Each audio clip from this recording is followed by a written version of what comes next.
Hello students, welcome to Digital Ventures. मेरा नाम है कासिफ अंसारी और हम पढ़ रहे हैं the constitutional and non constitutional bodies. और अब हम इसमें पढ़ेंगे द नीति आयोग के बारे में, जिसे हम कहते हैं national institute for transforming India.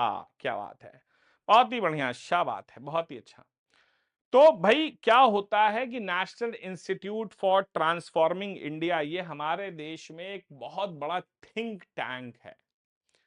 ये पॉलिसी मेकिंग का थिंक टैंक है कि भाई भारत को हमें ट्रांसफॉर्म करना है, पॉलिसीज ऐसी बनानी है कि देश में कोऑपरेटिव फेडरलिज्म को बढ़ावा मिले और देश जो है वो स्टेट्स के साथ मिल करके, हम सब लोग मिल करके देश को आगे करें। सो नीति आयोग की शुरुआत कब हुई थी? सो नीति आयोग की शुरुआत अगर हम बात करें तो इट वाज स्टार्टेड ऑन 1 जनवरी 2015। 1 जनवरी 2015 को honourable prime minister of India Shri Narendra Modi साहब ने इसकी शुरुआत की थी। अगर बात करते हैं तो it is a non statutory body.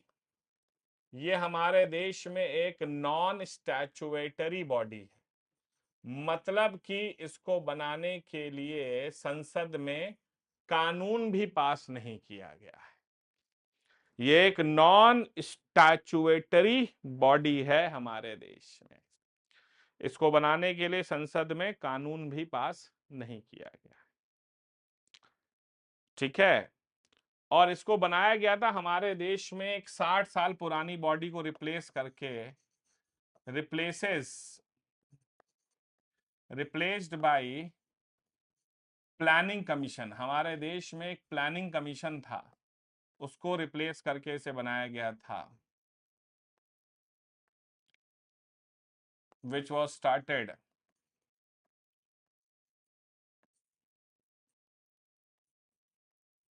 On 15 मार्च 1950। 15 मार्च 1950 को हमारे देश में प्लानिंग कमीशन को बनाया गया था, उसको रिप्लेस करके हमारे देश में इसे बनाया गया। किसको? नीति आयोग को। नीति आयोग में कौन कौन होता है? कंसिस्ट ऑफ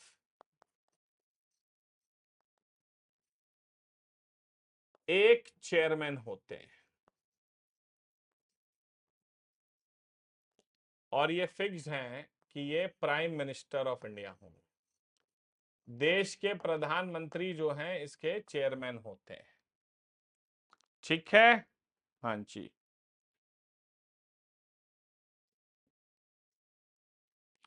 उसके बाद एक वाइस चेयरमैन होते हैं।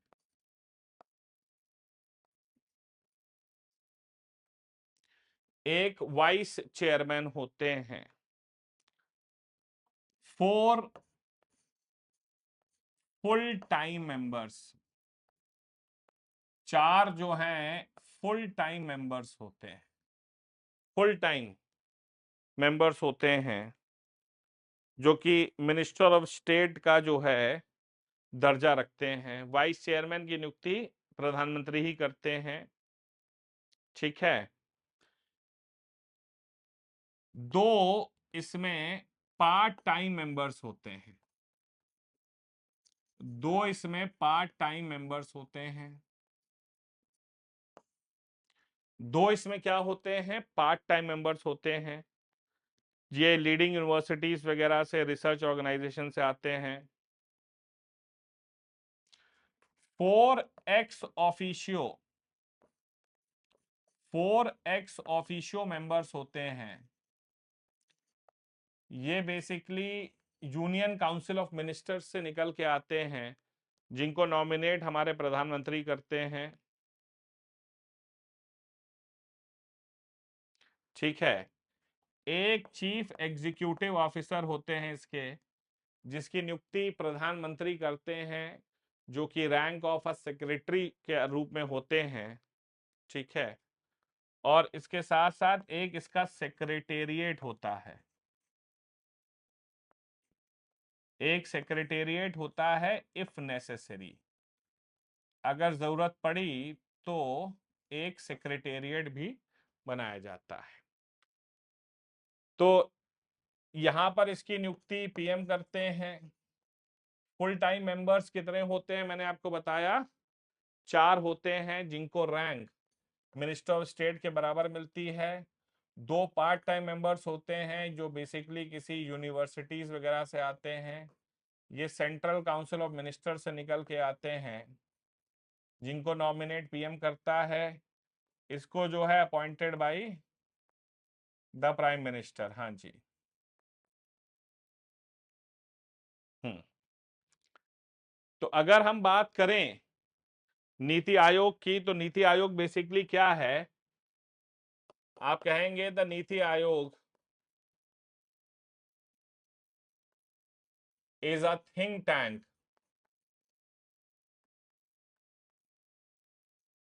Of the government of India. Bharat सरकार का बेसिकली ये क्या है, थिंक टैंक है।